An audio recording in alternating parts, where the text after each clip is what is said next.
አብዛኛው ሰው በተፈጥሮ ከወረሰው የማስታወስ ችሎታው 10 ከመቶ በላይ አይጠቀምም። የማስታወስን ተፈጥሯዊ ህጎች በመጣስ ከችሎታው 90 በመቶን ያበላሸዋል አለ የታወቀው ሳይኮሎጂስት ፕሮፌሰር ካርል ሲሾ። አንተስ ከአብዛኛው ሰው መካከል ነህን? ከሆንክ በማህበራዊ ኑሮና በስራ አኳያ ከፍተኛ መሰናከል አለብህ ማለት ነው። ይህንን የዛሬውን ነገር ደጋግመህ ብታደምጠው ደስታም ጥቅምም ታገኝበታለህ። ይህንን የማስታወስ ተፈጥሯዊ ህጎች እንዲሁም በስራህና በማህበረሰቡ ውስጥ ከሰዎች ጋር የምትግባባበትን መንገድ የሚያወሳና በአደባባይም ንግግር ለማድረግ የሚረዳ ነው። እነኚህ የማስታወስን የተፈጥሮ ህጎች የሚባሉት በጣም ቀላል ናቸው። በቁጥርም 3 ብቻ ናቸው። የማስታወስ ስልት የሚባለው የተመሰረተውን በእነኚህ 3ቱ ላይ ብቻ ነው። ባጭሩ የማስታወስ ተፈጥሯዊ ህጎች የሚባሉት አንደኛ ነገሩን በአእምሮ መቅረጽ፣ ሁለተኛ ደጋግሞ ማሰብ፣ ሶስተኛ ነገሩን ከሌሎች ነገሮች ጋር ማገናዘብ ናቸው። አንድ ባንድ እናያቸው። ነገሩን በአእምሮ መቅረጽ የመጀመሪያው ተፈጥሯዊ የማስታወስ ህግ ልታስታውሰውም የምትፈልገው ነገር ግልጽ እስኪሆንልህ ድረስ ጠለቅ ብለህ አጥናው። ይህንንም ለማድረግ ነገሩን በተመስጦ መመልከት አለብህ። አንድን ነገር ዓመት ሙሉ ላዩን ከመመልከት ለ5 ደቂቃ አእምሮን ሰብስቦ በጥሞና ማጥናት የበለጠ ውጤት ያመጣል። ሄንሪ ወርድ ቢቸር ስለዚህ ጉዳይ ሲናገር አንድ የጥሞና ሰዓት ከ1 ዓመት አጉል ህልም ይሻላል ይላል። ቶማስ ኤዲሰን በአምፖል ፋብሪካ ውስጥ የሚሰሩ ሰራተኞቹ ዘውትር በአንዲት ቀጭን መንገድ እንደሚያልፉ አይቶ ነበር። በዚህም ቀጭን መንገድ ዳር ላይ አንዲት የወይራ ዛፍ ነበረች። ሰራተኞቹ አንድ ቀን ዛፏን አይተዋት እንደሆነ ቢጠይቃቸው ሁሉም ልብ እንዳላሏት ገለጹለት። ከዚህም በመነሳት ቶማስ ኤዲሰን እንዲህ ይላል፣ የአብዛኛው ሰው አእምሮ አይኑ ከሚያየው ነገር መካከል አንዱን እንኳን አያጤንም ወይም ልብ አይልም። ልብ የማድረግ ችሎታችን ምን ያህል ደካማ እንደሆነ ለማመን ያዳግታል። እስኪ ጓደኛህን ከ2 ወይም 3 ሌሎች ጓደኞች ጋር አስተዋውቀውና ከ2 ደቂቃ በኋላ ስማቸውን ጠይቀው። ምናልባት ያንዳቸውም ስም አያስታውስ ይሆናል። ለምን ይመስልሃል? ምክንያቱም ስማቸው በደንብ ካለመስማቱ ሰዎቹንም በሚገባ አላስተዋላቸውም ነበርና ነው። ምናልባት ለምን ረሳህ ብትለው የማስታወስ ችሎታዬ ደካማ ነው ይልህ ይሆናል። ይህ ግን ስህተት ነው። ደካማ የማስታወስ ችሎታ ሳይሆን ደካማ የመመልከት ችሎታ ነው ያለው። ካሜራ በጉም ውስጥ ደህና ፎቶግራፍ አያነሳም ብለን መጥፎ ነው አንለውም። ይህም ሰው በችኮላና በጨረፍታ የሰማውንና ያየውን ስላልመዘገበ ማስታወስ አልቻለም ብሎ አእምሮን ሊወቅስ አይገባውም። የአንድ ሰው ስም ለማስታወስ ብትፈልግ የሰውየውን ስም ጠንቅቀ ስማ፣ እንዲደግምልህ ጠይቀው። ይህንን ስታደርግ ደግሞ የወደድከው ስለሚመስለው ይቀርብሃል። አንተም ስሙን ትይዛለህ፣ ሰውየውም በደንብ እንዲያውቅ ታደርጋለህ። አብርሃም ሊንከን ሁሉን ነገር ጮክ ብሎ ማንበብ ይወድ ነበር።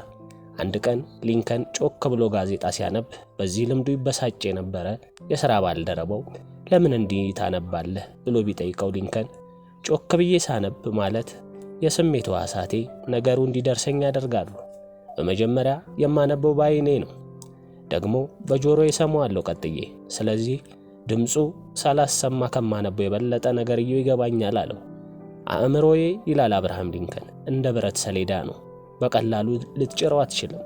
ከጫርክበት በኋላም ለማጥፋት እጅግ አስቸጋሪ ነው። ለማስታወስ አንድን ነገር ማየት በጣም አስፈላጊ ነው። በዓይነ ህሊና ወይም በዓይነ ሥጋ ያየነው ነገር በቀላሉ አይጠፋም። ስሙ ግን ሊጠፋ ይችላል። ከዓይናችን ወደ አንጎላችን መልእክት የሚወስዱ ነርቮች ብዛት ከጆሮአችን ወደ አንጎላችን መልእክት የሚወስዱትን 25 ጊዜ ያህል ይሆናል። ስለዚህ ከሰማነው ይልቅ ያየነውን እናስታውሳለን።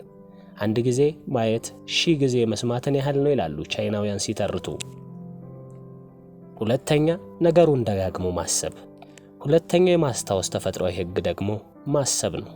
አንድን ነገር ደጋግሞ በማለት ወይም በማሰብ 2 መስፈርት የሌለውን ነገር ማስታወስ እንድትችል ያደርግሃል።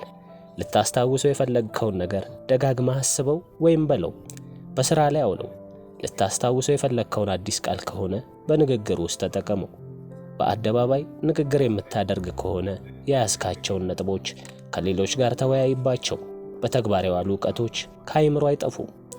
ሆኖም ነገሩ ጠለቅ ብሎ ሳይረዱ በጭፍን ቢደጋግሙት ዋጋ የለውም። ማድረግ ያለብን ነገር ጠለቅ ብሎ መረዳትና የያዝናቸውን ነጥቦች ከነመረጃው ማጥናት ያስፈልጋል። ሚስጥራቸውን ሳንረዳ መደጋገም ልንጠቀምባቸው የምንፈልጋቸውን ነገሮች ሚስጥራቸውን ተረድተን ከምናጠናቸው ነገሮች የበለጠ ጊዜ ይፈጃሉ። ሚስጥራቸውን ተረድተን ያጠናናቸው ነገሮች ይበልጥ ለረጅም ጊዜ በአእምሯችን ውስጥ ይቆያሉ። ሶስተኛ፣ ነገሩን ከሌሎች ነገሮች ጋር ማገናዘብ። የታወቀው ፈላስፋ ዊሊያም ጄምስ እንደሚለው አእምሮ ነገሮችን የሚያገናዝብ መኪና ነው። ለምሳሌ አእምሯችን በደፈናው አስታውስ፣ ትዝ ይበል ብንለው ምንም መልስ አይሰጠንም። ምን እንደሚያስታውስ፣ ምን ትዝ ሊለው እንደሚገባ መጠቆም ይኖርብናል። ለምሳሌ የተወለድክበትን ቀን አስታውስ ወይም ፍቅር እስከ መቃብር ውስጥ ዋናው ገጸ ባህሪ ትዝ ይበል ብንለው በቀላሉ ሊያስታውስ ይችላል። ምክንያቱም አእምሯችን የተወለድኩበትን ቀን የሚለው ጠቋሚ ሐረግ በውስጡ የተቀመጠው ቀን ወርና ዓመተ ምሕረትን ያዛምዳል። እንዲሁ በፍቅር እስከ መቃብር ውስጥ ያለውን ዋናውን ገጸ ባህሪ የሚለውን ሐረግ በአእምሯችን ውስጥ ካለው የገጸ ባህሪው ስም ጋር ይገናዘባል።